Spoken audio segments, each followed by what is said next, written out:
ഒരു പെണ്ണിനെ സംബന്ധിച്ചിടത്തോളം ഇസ്ലാമിക ശരീഅത്തിൽ വൈവാഹികവുമായി ബന്ധപ്പെട്ട ഒരു ഉറുപ്പിന്റെ ചെലവില്ല. പക്ഷെ നമ്മുടെ സമൂഹത്തിൽ ഒരു ആൺകുട്ടി ഉണ്ടായാൽ ഒരു പെൺകുട്ടി ഉണ്ടായാലും രണ്ട് രീതിയിലാണ് പ്രതികരണം. പെൺകുട്ടികൾ ഉണ്ടായാൽ ആ മാതാപിതാക്കളുടെ വയർപ്പും ക്ഷീണവും മാറുന്നില്ല. കാരണം അവരുടെ മുമ്പിൽ വലിയ ബാധ്യതയാണ്. ഇസ്ലാം പറയണത് പെണ്ണിന് ഒരു ഉറുപ്പിന്റെ ചെലവില്ലാന്ന്. വിവാഹ സദ്യ ആരാ കൊടുക്കേണ്ടത്? പുരുഷനാ കൊടുക്കേണ്ടത്, സ്ത്രീയല്ല.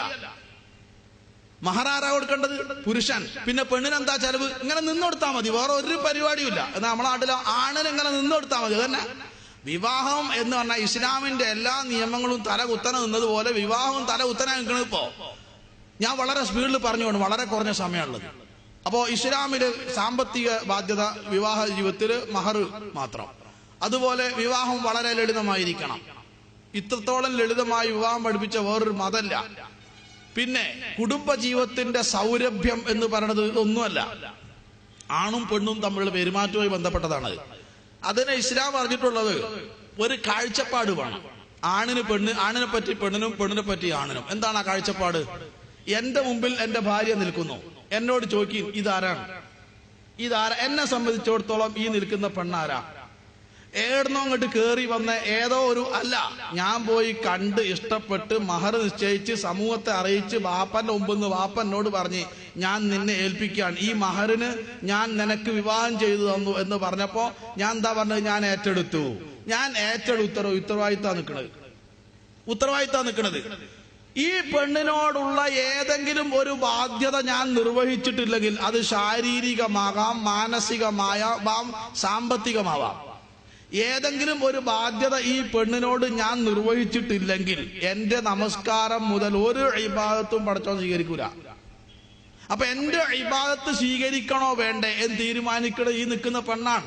ഓളൊരു 3-4 പ്രസവം കഴിഞ്ഞ ഒരു മനുഷ്യൻ മോത്തു വെക്കാത്ത കോലയിക്കണ്. ഇപ്പൊ നമുക്കെല്ലാവർക്കും അറിയാലപ്പോ. നമ്മളിപ്പോ എന്തിനാ കല്യാണത്തിന്റെ ആൽബം ഇങ്ങനെ കെട്ടിപ്പൂട്ടി വെക്കണത്? ഒന്നെടുത്ത് കാണാൻ അതിന്റെ മുഖത്ത് നോക്കാൻ പറ്റൂല. പിന്നെ ഒരു സമാധാനത്തിന് പഠിച്ചോരെ അന്നത്തെ കോലം അല്ല, അങ്ങോട്ട് നോക്കിയാ തീർന്ന്. എന്നാ പക്ഷെ എനിക്ക് സ്വർഗത്ത് പോണ ഈ പെണ്ണിന് സമ്മതം വേണം. അപ്പൊ ഞാൻ എങ്ങനെ കൊണ്ടുനടക്കണം? അപ്പൊ ഇതിനെ ഇനി ഓളോട് ചോദിക്കും ഞാൻ ആരാ എന്ന് ചോദിച്ചാൽ സാധാരണ ഇപ്പൊ മറുപടി വരൽ എന്താ? എത്ര മനുഷ്യന്മാരെന്നെ കാണാൻ വന്നിനി, അള്ളാ കെട്ടി വെച്ച ഇതിന്റെ വെരയിലാണ് എന്നല്ലല്ലോ പറയേണ്ടത്. ഒരു മനുഷ്യൻ മറ്റൊരു മനുഷ്യന് സുജൂദ് ചെയ്യൽ അനുവദനീയമായിരുന്നെങ്കിൽ ഞാൻ സുജൂദ് ചെയ്യേണ്ട മനുഷ്യനാ നിൽക്കണതെന്നല്ലേ. ചിലപ്പോ ഞാൻ എന്റെ ഊരന്റെ എല്ല് പൊട്ടി കിടന്നോടത്തുനിന്നാണ് തൂറലും പാത്തലും, ചികിത്സക്ക് പൈസ ഇല്ലാത്തോട് നാട്ടുകാർ വിൽപ്പിച്ചിട്ട് ചികിത്സിക്കാൻ ഒരു ഉറുപ്പ്യന്റെ ഉപകാരം എന്നോണ്ടില്ല എന്ന് മാത്രമല്ല, കിട്ടിയോടത്തോളം പൈസ എന്റെ ചികിത്സക്ക് വേണ്ടി ചെലവാക്കി. ഞാൻ ആ കുടുംബത്തിലൊരു ഭാരമാണ്. പക്ഷെ പെണ്ണിന് സ്വർഗത്ത് പോണെങ്കിൽ എന്റെ സമ്മതം വേണം. അപ്പൊ ആരാ ഭാര്യ, ആരാ ഭർത്താവ്? ഈ കാഴ്ചപ്പാടാണ് ആദ്യമായി ഇസ്ലാം ഭാര്യ ഭർത്താക്കന്മാരുടെ മനസ്സിൽ ഇട്ടുകൊടുക്കുന്നത്. ആ ബോധത്തിൽ നിന്നുണ്ടാവണം സ്നേഹം, ആ ബോധത്തിൽ നിന്നുണ്ടാവണം കാരുണ്യം, ആ ബോധത്തിൽ നിന്നുണ്ടാവണം വിട്ടുവീഴ്ച. ഇത് എല്ലാം ഉണ്ടാണ്, സ്നേഹവും കാരുണ്യം വിട്ടുവീഴ്ചയും ഒക്കെ ഉണ്ടാണ് സൗന്ദര്യത്തിന്ന. അതുകൊണ്ട് സൗന്ദര്യം പോകുമ്പോ പിന്നെ ഇതൊന്നും ഉണ്ടാവൂല.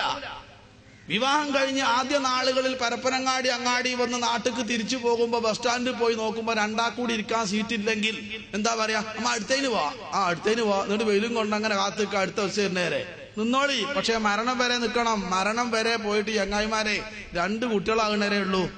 2 കുട്ടികളായാലും ഇപ്പം പറയും ഈ മുമ്പ് കയറിക്കോ, ഞാൻ ബാക്കി കയറിയോളാം. പോയില്ലേ? അരീക്കോട് അങ്ങാടിയിൽ ഒരുത്തൊരു അബദ്ധം പറ്റി. അതുപോലെ പിന്നെ മറ്റേ മൈത്ര എന്ന് പറഞ്ഞ സ്ഥലം ഉണ്ടായി. അതുപോലെ പിന്നെ ഈ ഒതായി എന്ന് പറഞ്ഞ 2 സ്ഥലം.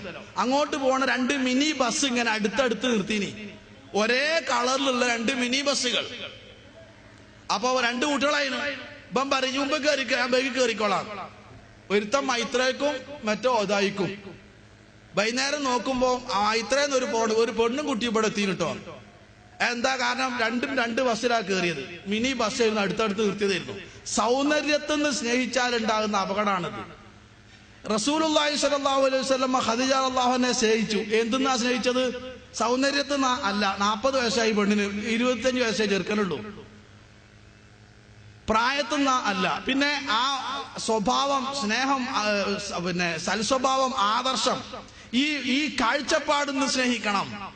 ഞാൻ ഏറ്റവും കൂടുതൽ സ്നേഹിക്കേണ്ടത് എൻ്റെ ഭാര്യയാണ്. നിങ്ങളിൽ ഏറ്റവും ഉത്തമർ സ്വന്തം ഭാര്യയോട് മാന്യമായി പെരുമാറുന്നവനാണ്. എന്താണ് ഒരു നല്ല ഭാര്യയുടെ അടയാളം? എന്താണ് ഒരു നല്ല ഭർത്താവിന്റെ അടയാളം? റസൂൽ തങ്ങളെ വിശദീകരിച്ചു തന്നു. ഒരുപാട് ചരിത്രവും കാര്യങ്ങളും പറയാണ്ട് ഞാൻ അങ്ങോട്ടൊന്നും കടക്കണില്ല. ഹിറാ ഗുഹയിൽ ഒറ്റയ്ക്ക് ഇരുന്ന് സഹോദരിമാരെ ആലോചിച്ച് നോക്കി, ആടെ പോയി കുത്തിരിക്കേണ്ട വല്ല കാര്യമുണ്ട്? പൊരേ കുത്തിരുന്നാ പോരെ? ഞാടെ കുത്തിരുന്നോട്ടേ നിൽക്കുക. എന്നിട്ടോ ആടുന്ന് ജിബിലി അലൈഹിസ്സലാമിന്റെ കണ്ട് പേടിച്ച് എന്നിട്ട് ഇങ്ങനെ ഓടി വരികയാണ് വീട്ടിൽ. ജമ്മിലൂനി ജമ്മിലൂനി, ഇന്നെ പുതപ്പിട്ട് മൂന്നാം ആടെ പോയി കുത്തിരിക്കേണ്ട വല്ല കാര്യമുണ്ടോ?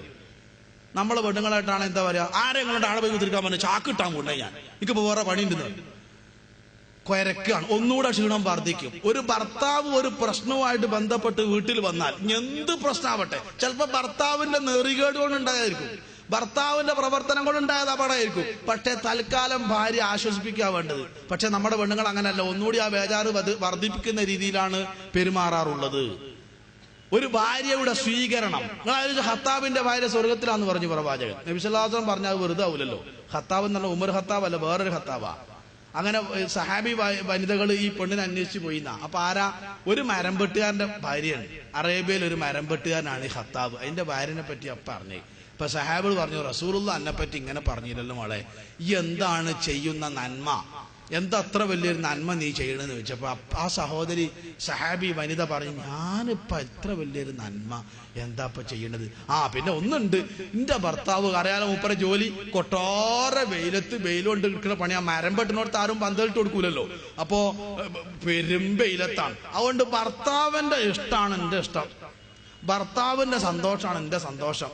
മൂപ്പരെ കാര്യം കഴിഞ്ഞിട്ടേ എനിക്ക് വേറൊരു സംഗതി ഉള്ളൂ എന്ന് ആ കാര്യത്തിൽ ഞാനും നല്ലോണം പ്രവർത്തിക്കാറുണ്ട് എന്ന് പറഞ്ഞാൽ അത് തന്നെയാ പറയാൻ കാരണം. അപ്പൊ നിങ്ങൾ എങ്ങനെ ഞങ്ങളെ ഭർത്താവിനെ സ്നേഹിക്കലെന്ന് ചോദിച്ചു. അപ്പോഴോ രാവിലെ അങ്ങോട്ട് നീക്കുമ്പോഴത്തിന് കുളിക്കാൻ വെള്ളം, തോർത്ത്, സോപ്പ്. നമ്മളെ വീട്ടിലോ നാളെ രാവിലെ എണീച്ചാട്ടെ ചോദിച്ചു നോക്കേണ്ടി, തോർത്താണ് ഇന്നലെ ചോട്ടുണ്ടാവും, ഞാൻ അതും കൊണ്ട് കിടക്കുക, സോപ്പേടെ സോപ്പും കൊണ്ട് കിടക്കുക. കുട്ടികളെ മനസ്സ് പറഞ്ഞാൽ ഞങ്ങൾ സോപ്പ് തരിക, ഞാൻ എന്താ കാട്ടേണ്ടി അല്ലേ? പിന്നെ എന്തിനോട്ട് കിടക്കുക ഈ സാധനത്തിനെ? എന്നാ ഈ സഹോദരി നീക്കുമ്പോഴത്തിനൊക്കെ റെഡിയാ. അങ്ങനെ ഭർത്താവ് കുളിച്ചൊക്കെ വന്ന് സുബീസ്കരിച്ച് വരുമ്പോഴത്തേന് രാവിലത്തെ ദോശ റെഡി, ചായ റെഡി കേട്ടോ. അത് മാത്രല്ല, ഭർത്താവിന് കൊണ്ടുപോകാനുള്ള ഭക്ഷണം റെഡി, കഞ്ഞിന്റെ വെള്ളം റെഡി, മഴയൊക്കെ എടുത്തു വെച്ച്, മരം വെട്ടുമ്പോ ധരിക്കേണ്ട ഡ്രസ്സ് എടുത്ത് വെച്ച് ഒക്കെ റെഡി. സുബി നിസ്കരിച്ച് വരുമ്പോഴത്തേനൊക്കെ റെഡിയാ. എന്നിട്ട് ഭക്ഷണം എടുത്തു കൊടുത്ത്, മക എടുത്തു കൊടുത്ത്, ഡ്രസ്സ് എടുത്തു കൊടുത്ത്, വെള്ളം എടുത്തു കൊടുത്ത്, അത് ഇങ്ങനെ കൊണ്ട് ഭർത്താവിന്റെ ബേക്കില് ഇങ്ങനെ പോയി അങ്ങാടി വരെ പോയി. എന്നിട്ട് ഭർത്താവിന്റെ കൈ കാട്ട് കൊടുത്ത് ഇങ്ങനെ നോക്കിക്കുക, ഭർത്താവ് കണ്ണിന്ന് മരണ വരെ നോക്കിക്കുക.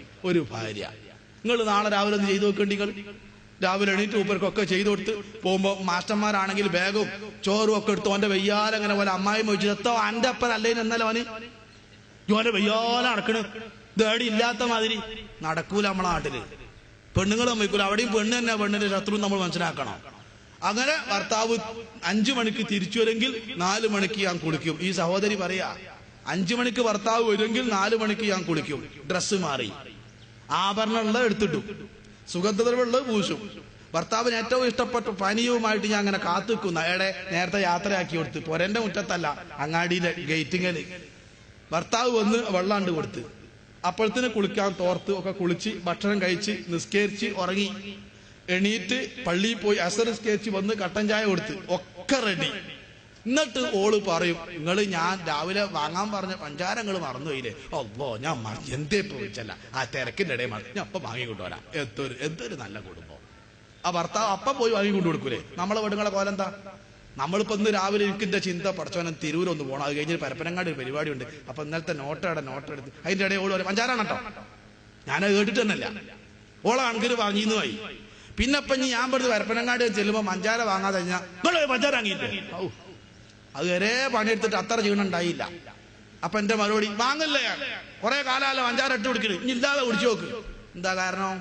പെണ്ണിന്റെ സ്വീകരണം. നമ്മൾ അങ്ങനെ പെണ്ണുങ്ങളായി മാറണമെന്ന് ആലോചിച്ച് നോക്കി നിങ്ങള്. ഖത്താബിന്റെ ഭാര്യ സ്വർഗത്തിലാണ്. അപ്പൊ ഒരു ഭർത്താവിനെ അതാണ് നിന്നെ കണ്ടാൽ സന്തോഷം തോന്നുന്ന ഭാര്യ എന്നുള്ളത്. കൽപ്പിച്ചാൽ അനുസരിക്കും, ഇങ്ങോട്ട് പോന്നാൽ അന്നയും എൻ്റെ കുട്ടികളെയും എൻ്റെ വീടും എൻ്റെ സമ്പത്തും എൻ്റെ അഭിമാനവും ഒക്കെ കാത്തു സൂക്ഷിച്ച് ഭർത്താവിന് വേണ്ടി കാത്തിരിക്കുന്ന ഒരു പെണ്ണ്, അതാണ് ഒരു നല്ല ഭാര്യ എന്ന് പ്രവാചകൻ പറഞ്ഞു. ഭർത്താവിന് ആശ്വാസമാവണം, ഭർത്താവിന് സഹായമാവണം. ഒരു ഭർത്താവ് തിരിച്ചു അങ്ങോട്ടും അങ്ങനെ തന്നെയാണ്. ഒരു നല്ല ഭർത്താവിന്റെ അടയാളം എന്താണ്? അവൻ ഏറ്റവും കൂടുതൽ സ്നേഹിക്കുന്നത് ആ ഭാര്യയായിരിക്കും. നമ്മുടെ സമൂഹത്തിൽ അങ്ങനെയല്ലല്ലോ. നാട്ടിലുള്ള പെണ്ണുങ്ങളോടൊക്കെ ഞാൻ വെളുക്കച്ചിരിക്കും,